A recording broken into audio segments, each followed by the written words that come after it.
Hi friends, welcome to தங்க கணிதம். இன்னைக்கு நாம காம்ப்ளெக்ஸ் இன்டகிரேஷன்ல கான்டூர் இன்டகிரேஷன் டாபிக்ல வெரி இம்பார்ட்டன்டான ஒரு 10 மார்க் கொஸ்டின் தான் பார்க்க போறோம். அதனால இந்த வீடியோ பார்த்தீங்கன்னா தேர்ட் இயர் பிஎஸ்சி மேக்ஸ்ல காம்ப்ளெக்ஸ் அனாலிசிஸ் படிக்கிற ஸ்டூடெண்ட்ஸுக்கும் அதே மாதிரி இன்ஜினியரிங் மேத்தமெட்டிக்ஸ் 2 படிக்கிற ஸ்டூடெண்ட்ஸ்க்கும் ரொம்ப யூஸ்ஃபுல்லாக இருக்க போகுது. இப்போ வாங்க இந்த ப்ராப்ளத்தை பார்த்துடலாம். Evaluate interval 0 to infinity dx divided by 1 plus x square the whole square. அதாவது ஒரு இன்டர்வல் வந்து கொடுத்துருக்காங்க. இந்த இன்டர்வலை தான் நம்ம வந்து எவாலுவேட் பண்ண போகிறோம் பை யூசிங் கான்டூர் இன்டகிரேஷன். சரி, இந்த மாதிரி ஒரு ப்ராப்ளம் வந்து கொடுத்துட்டு உங்களுக்கு கான்டூர் இன்டகிரேஷன் இன்டகிரேட் பண்ணுங்க அப்படின்னு கொடுத்துருந்தாங்கன்னா ஃபஸ்ட்டு என்ன பண்ணணும், அந்த ப்ராப்ளம் வந்து எந்த டைப்பில் இருக்குது அப்படிங்கிறத ஃபஸ்ட்டு பார்த்துடணும். கான்டூர் இன்டகிரேஷன் பொறுத்த வரைக்கும் இப்போ நமக்கு 3 டைப்ஸ் இருக்குது. ஓகேங்களா? டைப் 1ல் எப்படி இருக்கும் அப்படின்னா ஒன்லி இந்த ட்ரிக்னாமெட்ரிக்கல் ஃபங்க்ஷன்ஸ் மட்டும் இருக்கும். அதாவது இந்த சைன் தீட்டா காஸ் தீட்டா இந்த மாதிரி. ஓகே, ஸோ இந்த ட்ரிக்னாமெட்ரிக் ஃபங்க்ஷன் மட்டும் இன்வால்வ் ஆகி ஒரு ஃபங்க்ஷன் அதை நீங்கள் இன்டகிரேட் பண்ணுறீங்க அப்படின்னா அந்த problem comes under type 1. Okay, அப்படி இல்லாமல் இந்த மாதிரி எக்ஸுங்கிற வேரியபிளை இன்வால்வ் ஆகிருக்கு பட் இதில் வந்து ட்ரிக்னாமெட்ரிக்கல் ஃபங்க்ஷன்ஸ் எதுவுமே இல்லை அப்படின்னா this problem comes under type 2. Okay, அப்படி இல்லாமல் ரெண்டுமே மிக்சடப்பாக இருக்குது. அதாவது வேரியபிள் எக்ஸும் இருக்குது, அதுக்கப்புறம் ட்ரிக்னாமெட்ரிக்கல் ஃபங்க்ஷன்ஸ் அந்த சைன் தீட்டா காஸ் தீட்டா இந்த மாதிரி ஏதாவது. ஓகே, ஸோ இதில் மிக்சடப்பாக இருந்துச்சுன்னா that problem comes under type 3. Okay, so அதில் ஃபஸ்ட்டு வந்து என்ன டைப் அப்படிங்கிறத நீங்கள் டிசைட் பண்ணிட்டீங்கன்னா அதுக்கப்புறம் சால்வ் பண்ணுறது ஈஸி. சரி, இப்போ இந்த ப்ராப்ளம் வந்து டைப் 2ல் தான் இருக்குது. இப்போ இந்த கொடுத்துருக்காங்களா இந்த இன்டகரல், இதை நாம் inter 0 to infinity f of x dx அப்படின்னு எடுத்து எழுதிக்கலாம். Let I is equal to inter 0 to infinity dx divided by 1 plus x square the whole square equal to inter 0 to infinity f of x dx. இப்போ இந்த ரெண்டு interval நாம equate பண்ணலாம். Equate பண்ணும்போது ரெண்டு சைடுமே இன்டர்வல் 0 to infinity தான் இருக்கு. அதுக்கப்புறம் dx இருக்கு. dxக்கு பக்கத்தில் இங்கே நமக்கு என்ன இருக்கு அப்படின்னா லெஃப்ட் ஹேண்ட் சைடில் 1 divided by 1 plus x square the whole square அப்படின்னு இருக்கு. ஓகே, அதே மாதிரி இந்த dxக்கு பக்கத்தில் நமக்கு இங்கே ரைட் ஹேண்ட் சைடில் என்ன இருக்குது அப்படின்னா எஃப் ஆஃப் எக்ஸ் இருக்குது. இப்போ இது ரெண்டுத்தையும் ஈக்குவேட் பண்ணோம்னா நமக்கு என்ன கிடைக்கும், F of X equal to 1 by 1 plus x square the whole square அப்படின்னு கிடைக்குமா? ஸோ அதை எடுத்து எழுதிக்கலாம். அதுக்கப்புறம் இந்த ஃபங்க்ஷன் எஃப் ஆஃப் எக்ஸ் இருக்கு இல்லையா, இதில் எக்ஸுக்கு -x அப்படின்னு ரீப்ளேஸ் பண்ணி பார்க்கலாம் என்ன நடக்குது அப்படின்ட்டு. சப்போஸ் சைன் சேஞ்ச் ஆச்சுன்னா அந்த ஃபங்க்ஷன் ஆட் ஃபங்க்ஷன், இல்லை அப்படி நீங்கள் வந்து சப்ஸ்டியூட் பண்ணுறீங்க, அதாவது எக்ஸுக்கு பதிலாக -x அப்படின்னு நீங்கள் ரீப்ளேஸ் பண்ணுறீங்க. ரீப்ளேஸ் பண்ணியும் அதில் சைன் சேஞ்சஸ் எதுவுமே இல்லாமல் அந்த ஃபங்க்ஷன் அந்த ஒரிஜினல் ஃபங்க்ஷன் அப்படியே நமக்கு கிடைச்சதுன்னா அந்த ஃபங்க்ஷன் வந்து ஈவன் ஃபங்க்ஷன். ஓகே, சரி, இதில் எக்ஸுக்கு பதிலாக -x அப்படின்னு போட்டு பார்க்கலாம் என்ன நடக்கும். இங்கே வந்து -x அப்படின்னு போட்டிங்கன்னா -x ஹோல் ஸ்கொயர் வருமா? -x ஹோல் ஸ்கொயர்னா அது +x ஸ்கொயர் தான், கரெக்டாக? அப்போ இதில் சைன் சேஞ்சஸ் எதுவுமே நடக்கலை. அப்போ இந்த ஃபங்க்ஷன் ஈவன் ஃபங்க்ஷன் அப்படின்னு அர்த்தம். ஓகே, ஸோ அதான் எழுதியிருக்கோம். வேறு f of x equal to 1 by 1 plus x square the whole square is even function of x. சரி, ஈவன் ஃபங்க்ஷன் இதனால் நமக்கு என்ன யூஸ் அப்படின்னா ஒரு ஈவன் ஃபங்க்ஷன் இருக்குன்னு வச்சுக்கோங்களேன். நாம் இந்த இன்டர்வல் இருக்குல்ல, interval -infinity to +infinity f of x dx, இதை நாம் 2 times of inter 0 to infinity f of x dx அப்படின்னு எழுதிக்க முடியும். இதை நீங்கள் ஆல்ரெடி 12th ஸ்டாண்டர்டில் படிச்சிருப்பீங்க. அதாவது ப்ராப்பர்ட்டிஸ் ஆஃப் லைன் இன்டகரலில் அதுதான் வந்து இங்கே நம்ம யூஸ் பண்ணிக்க போகிறோம்.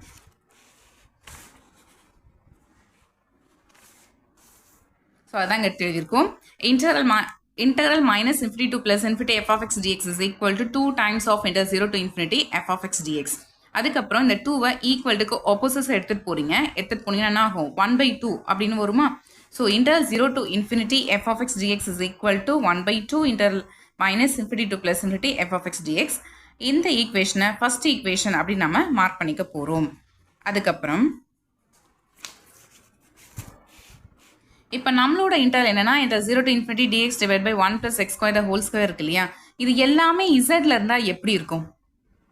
Integral dz divided by 1 plus z square the whole squareன்னு இருக்குமா? ஓகே, சரி, அந்த மாதிரி ஒரு இன்டகரல் தான் நாம கன்சிடர் பண்ணிக்க போகிறோம். Consider the integral over c dz divided by 1 plus z square the whole square. இதில் c அப்படிங்கிறது என்னன்னா contour consisting of the real axis from -r to r and upper semicircle c1. அதாவது இந்த மாதிரி எடுத்துருக்கோம்னு அர்த்தம். இது வந்து சென்டர் பாயிண்ட் 0,0, இது x ஆக்சிஸ், இது y ஆக்சிஸ். ஓகே, இதில் ஒரு செமி சர்க்கிள் ஒன்று இருக்கிற மாதிரி எடுக்கிறோம். அதோட ரேடியஸ் பார்த்தீங்கன்னா ஆர் யூனிட்ஸ். அப்போ இந்த பாயிண்ட் வந்து ஆர் கமா 0 அப்படின்னு இருக்கும். இந்த பாயிண்ட்டு மைனஸ் ஆர் கமா 0 அப்படின்னு இருக்கும். ஓகே, இதை இதுக்கு நேம் வந்து எப்படி கொடுக்கணும்னா மைனஸ் ஆர் டு ஆர் அப்படின்னு நம்ம கொடுத்துக்கலாம். இந்த செமி சர்க்கிள் இருக்கு இல்லையா, இந்த கர்வ் இதுக்கு வந்து C1 அப்படின்னு நம்ம நேம் கொடுக்கலாம். ஓகே, இது வந்து மைனஸ் ஆர் டு ஆர். அப்போ சி அப்படிங்கிற அந்த கான்டூர் எப்படி இருக்கு அப்படின்னா மைனஸ் ஆர் டு ஆர், அதுக்கப்புறம் பிளஸ் C1 அப்படி இருக்கு. ஓகேவா, இதை இன்டகரல்ல சொல்லணும்னா integral over C is equal to integral minus R to plus R plus integral over C1 அப்படி நாம சொல்லலாம். இந்த integral minus R to plus ஆர்ல என்ன நடக்கும்? இதுதான் நம்மளோட லைன் இல்லையா, minus R to plus R அப்படிங்கிறது இந்த லைன் தான். இந்த லைன்ல நமக்கு எக்ஸ் வேல்யூஸ் இருக்கும். ஏன்னா இது வந்து 0 நமக்கு தெரியும். இந்த பாயிண்ட் வந்து எக்ஸ் ஈக்குவல் டு 1, இது எக்ஸ் ஈக்குவல் டு 2, இது வந்து X equal to 3, X equal to 4, இதே மாதிரி போயிட்டே இருந்துட்டு இந்த பாயிண்ட் என்னவா இருக்கும்? X equal to capital R அப்படின்னு இருக்கும். அதே மாதிரி இந்த நெகட்டிவ் சைடில் பார்த்தீங்கன்னா X equal to -1, X equal to -2, X equal to -3 அப்படியே போயிட்டு இந்த பாயிண்ட் வந்து எக்ஸ் ஈக்குவல் டு -r அப்படின்னு இருக்கும். பட் இந்த பாயிண்ட்ஸ்ல எல்லாமே ஒயோட வேல்யூ என்னவா இருக்கும்? 0வா தானே இருக்கும். எப்படின்னா இந்த பாயிண்ட் என்னது 1,0, இது 2,0, 3,0 அப்படியே போயிட்டே இருக்கும். இதில் ஒய் வேல்யூஸ் எல்லாமே 0 தான். இன்னும் ஷார்ட்டாக சொல்லணும்னா இது வந்து எக்ஸ் ஆக்சஸ். எக்ஸ் ஆக்சஸ் அப்படின்னாலே ஒய் ஈக்குவல் டு 0. இந்த லைன் எக்ஸ் ஆக்சஸ் தானே, இந்த எக்ஸ் ஆக்சில் தானே இந்த ரெண்டு பாயிண்ட்டை சூஸ் பண்ணி இந்த லைனை நம்ம கன்சிடர் பண்ணியிருக்கோம். அப்போது இந்த லைனில் ஒய்யோட வேல்யூ 0 தான். ஓகே, அப்போ இதில் ஒய்யே இருக்காதுன்னு அர்த்தம். இசட் அப்படிங்கிறது எக்ஸ் பிளஸ் ஐவை, கரெக்டா? இதில் ஒய்யே இல்லை அப்படின்னா இசடுங்கிறது எப்படி மாறிடும்? எக்ஸுங்கிற வேரியபிளுக்கு மாறிடும். ஓகே, அப்போது இந்த integral over C f of z dz இருக்கு இல்லையா, இது எப்படி எழுதிக்கலாம்னா integral minus R to plus R, இந்த இன்டர்வல்ல அது minus R to plus R இதில் மட்டும் எஃப் ஆஃப் இசட் அப்படிங்கிறது எஃப் ஆஃப் எக்ஸ், டிசட் அப்படிங்கிறது டிஎக்ஸ், அதுக்கப்புறம் plus integral over C1 f of z dz. இதில் உங்களுக்கு ஒரு டவுட் வரும், C1ல அதே மாதிரி நடக்குமா அப்படின்ட்டு. C1ல நடக்காது. ஏன் அப்படின்னா சப்போஸ் இங்கே ஒரு பாயிண்ட் எடுக்கிறீங்கன்னா, ஒரு சின்ன ஒரு எக்ஸாம்பிளுக்காக சொல்கிறேன். இது இப்போ சப்போஸ் இது வந்து ஒரு 10 யூனிட்ஸ் டிஸ்டன்ஸில் இருக்குன்னு வச்சுக்கோங்களேன் எக்ஸ் ஆக்சஸில். ஒய் ஆக்சஸில் இது இதே மாதிரி ஏதோ சம் வேல்யூ இருக்குது. அப்போது இந்த கர்வ் இருக்கு இல்லையா, இந்த C1 கர்வ், இதில் கண்டிப்பாக ஒய்யோட வேல்யூ வந்து 0 கிடையாது. மேபி இந்த பாயிண்ட்ல வேணால் 0வா இருக்கலாம். பட் ஜென்ரலாக கர்வ்னு பார்க்கும்போது இதில் வந்து ஒய்யோட வேல்யூ 0 கிடையாது. கண்டிப்பாக நான்-0 வேல்யூஸ்லாம் நமக்கு எக்ஸிஸ்ட் ஆகும். அப்போ எஃப் ஆஃப் இசட் அப்படிங்கிறப்போ எஃப் ஆஃப் இசட் தான் இருக்கும். அது கண்டிப்பாக எஃப் ஆஃப் எக்ஸாக மாற சான்ஸே இல்லை. அதே மாதிரி டிஇசட் அப்படிங்கிறது டிஇசட் தான், அங்கே டிஎக்ஸ்னு வர சான்ஸே இல்லை. ஏன்னா அதில் ஒய்யோட வேல்யூ 0 கிடையாது. ஓகே, அதில் C1ல எஃப் ஆஃப் இசட் தான் வரும். But minus R to plus ஆரில் மட்டும்தான் எஃப் ஆஃப் இசடுக்கு பதிலாக எஃப் ஆஃப் எக்ஸ்னும் டிஇசடுக்கு பதிலாக டிஎக்ஸ் அப்படின்னு நாம எழுதிக்கணும். ஸோ அதான் இங்கே சொல்லியிருக்காங்க. Now consider the inter over c dz divided by 1 plus z square the whole square, where c is a contour consisting of the real axis from minus r to plus r and upper semicircle. கரெக்டாக இந்த அப்பர் செமிசர்க்கிள் தான் நம்ம எடுத்திருக்கோம். பாருங்க, அப்பர் செமிசர்க்கிள் தான் நம்ம எடுத்திருக்கோம். C1 அந்த செமிசர்க்கிளோட நேம் வந்து C1. அது எப்படி இருக்குது? Minus z equal to R அப்படின்னு இருக்குது. Taken with anticlockwise sense, anticlockwise சென்ஸில் எடுத்திருக்கோம். கரெக்டாக இப்படி தானே எடுத்திருக்கோம் நம்ம. ஓகே, ஸோ இப்போ ஆன்டி கிளாக் வைஸ் சென்ஸில் எடுத்திருக்கோம். இல்லை ஆறுங்கிறது large number. Then interval over C f of z dz equal to interval minus R to plus R f of x dx plus interval C1 f of z dz. இதை நாம் second ஈக்குவேஷனாக mark பண்ணிக்க போகிறோம். Next f of இசருக்கு poles வந்து find out பண்ண போகிறோம். ஏன் அப்படின்னா இந்த interval over C f of z dz இருக்கு இல்லையா, இதுக்கு நம்ம காஷி ஃபார்முலா யூஸ் பண்ணால் என்ன வரும்னா 2πa into sum of the residues அப்படின்னு வரும். அப்போ நமக்கு ரெசிடியூஸ்லாம் ஃபைண்ட் அவுட் பண்ணிட்டோம்னா இந்த இன்டர் வந்து ஈஸியாக நம்மளால் எவால்வேட் பண்ணிட முடியும். பட் ரெசிடியூஸ் வந்து ஃபைண்ட் அவுட் பண்ணணும் அப்படின்னா நமக்கு போல்ஸ் என்ன அப்படிங்கிறது தெரியணும். ஸோ அதுக்காக தான் எஃப் ஆஃப் இசரோட போல்ஸ் வந்து இப்போ ஃபைண்ட் அவுட் பண்ண போகிறோம். ஒரு ஃபங்க்ஷன் எஃப் ஆஃப் இசட் இருக்குது. ஓகே, இந்த ஃபங்க்ஷனுக்கு எப்படி வந்து போல்ஸ் ஃபைண்ட் அவுட் பண்ணோம் அப்படின்னா இந்த ஃபங்க்ஷன் இருக்குல்ல எஃப் ஆஃப் இசட், இதோட டினாமினேட்டர் வேல்யூவை 0க்கு ஈக்குவேட் பண்ணணும். அதை ஈக்குவேட் பண்ணும்போது ஒரு ஈக்குவேஷனாக கிடைக்கும். அதை சால்வ் பண்ணி ரூட்ஸ் வந்து ஃபைண்ட் அவுட் பண்ணணும். அந்த ரூட்ஸ் தான் என்னது? அந்த ஃபங்க்ஷன் எஃப் ஆஃப் இசரோட போல்ஸ். இது எப்படி அப்படின்னா இப்போது டினாமினேட்டர் வந்து 0 ஆகுதுன்னா என்ன அர்த்தம்? அந்த ஃபங்க்ஷன் வந்து இன்ஃபினிட்டி அப்படிங்கிற கேஸ்க்கு போயிடும். அப்போது அந்த டினாமினேட்டர் 0 ஆகுது அப்படின்னா அந்த பாயிண்ட்லலாம் அந்த ஃபங்க்ஷன் வந்து நாட் அனலிட்டிக்காக இருக்குதுன்னு அர்த்தம். ஓகே, ஸோ அதுதான் சிம்பிளாக சொல்லணும்னா டினாமினேட்டர் ஜீரோக்கு ஈக்குவேட் பண்ணுங்கள், அதுக்கப்புறம் அந்த ஈக்குவேஷனை சால்வ் பண்ணுங்கள். சால்வ் பண்ணும்போது உங்களுக்கு ரூட்ஸ் கிடைக்கும். அந்த ரூட்ஸ் தான் அந்த ஃபங்க்ஷனோட போல்ஸ். ஓகே, சரி, இப்போ இதுதான் பண்ண போகிறோம். Equate denominator of F of Z to 0. இந்த ஃபங்க்ஷனோட டினாமினேட்டர் என்னன்னா 1 + z² த ஹோல் ஸ்கொயர். அது நமக்கு 0க்கு ஈக்குவேட் பண்ணிக்கிறோம். இங்கே ஸ்கொயர் அப்படின்னு இருக்குது. ஓகே, அதனால் இது எப்படி எழுதிக்கலாம்னா 1 + z² = 0 ட்வைஸ் அப்படின்னு எழுதிக்கலாம். ஏன்னா ஸ்கொயர் இருக்கனால 2 வாட்டி வருது அப்படின்னு அர்த்தம். அதுக்கப்புறம் இந்த +1 ஈக்குவல்ட்டுக்கு ஒப்போசிட் சைடு எடுத்துகிட்டு போகிறோம், -1 அப்படின்னு கிடைக்குது. இதுவும் twice. So z = √(-1) equal to +r - i twice. அப்போ என்ன அர்த்தம்னா z = iன்னு சொல்லிட்டு 2 வாட்டி வருது, z = -iன்னு சொல்லிட்டு 2 வாட்டி வருது. அப்போ என்ன அர்த்தம், z = i அப்படிங்கிற போலோட ஆர்டர் 2, அதே மாதிரி z = -i இருக்கு இல்லையா, அந்த போலோட ஆர்டர் 2. இதுதான் இதோட மீனிங். இப்போ நம்மகிட்ட 2 போல்ஸ் இருக்குது. ஒன்று z = i, இன்னொன்று z = -i. இந்த 2 போலும் இந்த கிராஃபில் எங்கே இருக்குது அப்படிங்கிறத பார்க்கலாம். ஃபர்ஸ்ட் வந்து z = i. z = i அப்படின்னா இதை பாயிண்ட் வைஸ் இதை எப்படி எழுதலாம், 0,1 அப்படின்னு எழுதிக்கலாமா? ஏன்னா இதில் ரியல் பார்ட் 0, இமேஜினரி பார்ட் 1. அப்போ 0,1. இந்த 0,1 அப்படிங்கிற பாயிண்ட்டு எங்கே இருக்கும்? இப்போ இதான் 0,1. 1 அப்படிங்கிறப்போ y ஆக்சிஸில் 1 யூனிட் டிஸ்டன்ஸ் இருக்கும் அந்த பாயிண்ட். அப்போ இது வந்து 0,1. ஓகே, ஸோ அப்போ இங்கே இருக்குது அப்படின்னு அர்த்தம். அடுத்தது z = -i. இந்த பாயிண்ட் எங்கே இருக்கும்? z = -i அப்படின்னா இதை நாம் 0,-1 அப்படின்னு எழுதிக்கலாம்.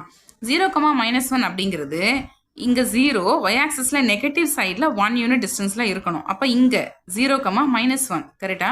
பட் நம்மளோட கான்டூர் ரீஜன் எப்படி இருக்குன்னா இப்படி இருக்குது. இதுதானே c. c is equal to -r2 + r, அதுக்கப்புறம் +c1 கரெக்டா? ஸோ இதுதானே c. இந்த சிக்குள்ளே வந்து இந்த பாயிண்ட் z = -i இல்லவே இல்லை. அதாவது 0,-1 அப்படிங்கிற பாயிண்ட்டு அதுதான் நம்ம z = -i அப்படின்னு சொல்கிறோம். அது பார்த்தீங்கன்னா இந்த சிக்குள்ளே இல்லவே இல்லை, அவுட் சைட் ஆஃப் சியாக இருக்குது. சிக்கு வெளியில் அவுட் சைட் ஆஃப் சியாக இருக்குது. ஓகே, சரி, இதனால் என்ன அப்படின்னா ஒரு பாயிண்ட்டு அந்த ரீஜன், அதாவது அந்த சிக்குள்ளே இல்லை, அந்த கர்வுக்குள்ளே இல்லை அப்படின்னா அதோட ரெசிடியூ வேல்யூ வந்து 0 தான். ஓகே, அதுவே வந்து அந்த பாயிண்ட் வந்து லைஸ் இன்சைட் சியாக இருந்துச்சுன்னா அப்போ அதுக்கு சம் வேல்யூ இருக்குது, ஃபார்முலா இருக்குது, அதை நம்ம யூஸ் பண்ணி ஃபைண்ட் அவுட் பண்ணிக்கலாம். அதுதான் இங்கே நம்ம எழுதியிருக்கோம். z = i lie inside C, but z = -i lie outside C. சரி, அப்போ இந்த residue of f of z at z = -i அப்படின்னா அதோட வேல்யூ 0. பட் z = iங்கிறது லை இன்சைட் இல்லையா, அப்போ அதுக்கு ஃபார்முலா இருக்குது. என்ன formula?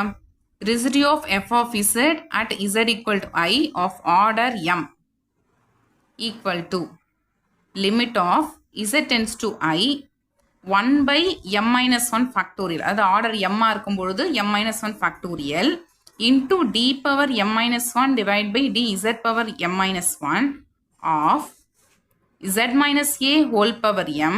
okay, z minus a whole power m into f of z. இதுதான் அந்த ஃபார்முலா. இதில் m ஓட வேல்யூ 2, அதுக்கப்புறம் a அப்படிங்கிறது +i, f of z அப்படிங்கிறது 1/1 + z² the whole square. இந்த வேல்யூல எடுத்து இதில் சப்ஸ்டியூட் பண்ணிக்கலாமா? என்ன வரும்? residue of f of z at z = i of order m equal to limit of z tends to i 1/m-1 factorial. m அப்படிங்கிறது 2, அதனால 2 - 1 factorial, that is 1 factorial. d power m-1, 2 - 1 are 1 divided by dz power 1 into z minus i the whole square. ஏன்னா a ஓட value i இல்லையா, அப்படி தான் எழுதியிருக்கோம். a ஓட value i, அதனால z minus i the whole square into f of z. f of zங்கிறது என்னது? 1/1 plus z² of whole square. So இதான் நமக்கு கிடச்சிருக்கு. Next limit of z tends to i d by dz of z minus i the whole square into 1/, இந்த 1 plus z² நாம் எப்படி எழுதிக்கலாம்? z plus i into z minus i அப்படின்னு எழுதிக்கலாம் இல்லையா, இதுக்கு whole square. ஓகே, நெக்ஸ்ட் ஸ்டெப்பில் limit of z tends to i d by dz of z minus i the whole square into 1/, இதை ஸ்கொயர் பண்ணிக்கோங்க, z plus i the whole square into z minus i the whole square. இதில் இந்த z minus i the whole squareம் z minus i the whole square ரெண்டுமே cancel ஆயிடுச்சு. இப்போ இது மட்டும் தான் நம்மக்கிட்ட இருக்குது. limit of z tends to i d by dz of, இதை நாம் எப்படி எழுதிக்கலாம் அப்படின்னா z plus i whole power -2 அப்படின்னு எழுதிக்கலாம். இப்போ இதை நம்ம டிஃப்ரென்ஷியேட் பண்ண போகிறோம். So limit of z tends to I differentiate பண்ணால் என்ன கிடைக்கும்? -2 into z plus I whole power -3 அப்படின்னு கிடைக்கும். இதுக்கப்புறம் லிமிட் எடுத்து அப்ளை பண்ணிக்கலாம். -2 இன்டூ இசடுக்கு பதிலாக I போடணும். ஓகே, இப்போ I plus I whole power -3. So -2 I plus ஐனா 2I ஹோல் பவர் -3. இங்கே பவரில் -3 இருக்கிறதுனால நம்ம டிவைடர் எடுத்து எழுதிக்கலாம். So -2 into 1 divide by 2I power 3ன்னு வரும். அப்போ 2 பவர் 3 இன்டூ I பவர் 3. ஓகேவா? ஸோ அப்போ -2 டிவைட் பை இதில் ஒன்று பண்ணலாமா? இந்த 2வும் இதில் இருக்க ஒரு 2வும் கேன்சல் ஆயிரும். ஸோ கேன்சல் ஆயிடுச்சுன்னா நமக்கு டினாமினேட்டில் 2 ஸ்கொயர் அப்படின்னு கிடைக்கும். அதுக்கப்புறம் இந்த இடத்துல I கியூப் இருக்கு இல்லையா? இந்த I கியூபை நம்ம I ஸ்கொயர் இன்டூ I அப்படின்னு எழுதிக்கலாமா? ஸோ -1 டிவைட் பை 2 ஸ்கொயருக்கு 4. அப்புறம் இங்கே I ஸ்கொயருக்கு பாருங்கள், இந்த I ஸ்கொயரோட வேல்யூ -1 இன்டூ I. இதில் இந்த மைனஸும் இந்த மைனஸும் கேன்சல் ஆயிடுச்சு. So equal to 1/4I. Okay, so இதுதான் என்னன்னா residue of f of z at z equal to I. Okay, சரி, இப்போ நம்ம அந்த ஃபார்முலா யூஸ் பண்ணிக்கலாமா? Integral over C f of z dz அப்படின்னா என்ன வரும்? 2πi into sum of residues. So இதுதான் ஃபார்முலா. இதில் 2πi into sum of the residues அப்படிங்கிறப்போ residue of f of z at z equal to -iயோட value 0. அதுக்கப்புறம் plus residue of f of z at z equal to iயோட value 1/4i. Okay, அப்போ என்ன கிடைக்கும்? 2πi into 1/4i வரும். ஐ cancel ஆயிடுச்சு. இந்த 2வும் இதில் இருக்க ஒரு 2வும் கேன்சல் ஆயிடுச்சுன்னா π/2 அப்படின்னு நமக்கு கிடைச்சிருக்கு. ஓகே, அப்போ interval over C f of z dz அப்படின்னா அதோட value π/2. Interval over C f of z dz equal to π/2. இதை நாம ஈக்குவேஷன் நம்பர் 3 அப்படின்னு மார்க் பண்ணிக்கலாம். அதுக்கப்புறம் இந்த இடத்துல நம்ம காஷி லெம்மா வந்து யூஸ் பண்ண போகிறோம். By using the Cauchy lemma, integral over C1 f of z dz tends to 0 as r tends to infinity. இதை நீங்கள் ஆல்ரெடி காஷி லெம்மா பார்க்கும்போதே அதை படிக்கும்போதே இது உங்களுக்கு தெரிஞ்சிருக்கும். அப்படி தெரிலனாலும் பரவாயில்ல, அட்லீஸ்ட் இந்த லைனை வந்து நீங்கள் நல்லா படிச்சுக்கோங்க. காஷி லெம்மா படி as r tends to infinity அப்படின்னு இருக்கும்பொழுது இந்த interval over C1 f of z dz ஓட வேல்யூ tends to 0 அப்படின்னு ஆகிடும். ஓகேங்களா? அதனால் இந்த லைனை நீங்கள் படிச்சுக்கோங்க. சரி, அடுத்தது செகண்ட் ஈக்குவேஷன் நம்ம எடுத்து எழுதிக்கலாம். செகண்ட் ஈக்குவேஷன் எதுனா interval over C f of z dz equal to integral -r2 plus r f of x dx plus integral over c1 f of z dz. Okay, now taking the limit as r tends to infinity. ரெண்டு சைடும் நாம எடுக்க போறோம்.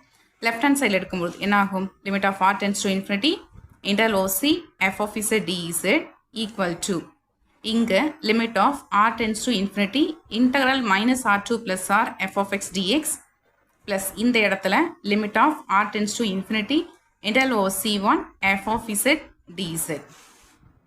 Okay, சரி, இதுக்கு limit எடுத்தாலும் இதுதான் வரப்போகுது. So integral over c f of z dz equal to இந்த இடத்துல limit of r tends to infinity அப்படின்னு சொல்லும்பொழுது இந்த இடத்துல என்ன ஆகிடும்? r அப்படிங்கிறது இங்கே -r இருக்கும்பொழுது -infinity அப்படின்னு மாறிடும். அப்பர் லிமிட் ப்ளஸ் இன்ஃபினிட்டின்னு மாறிடும்.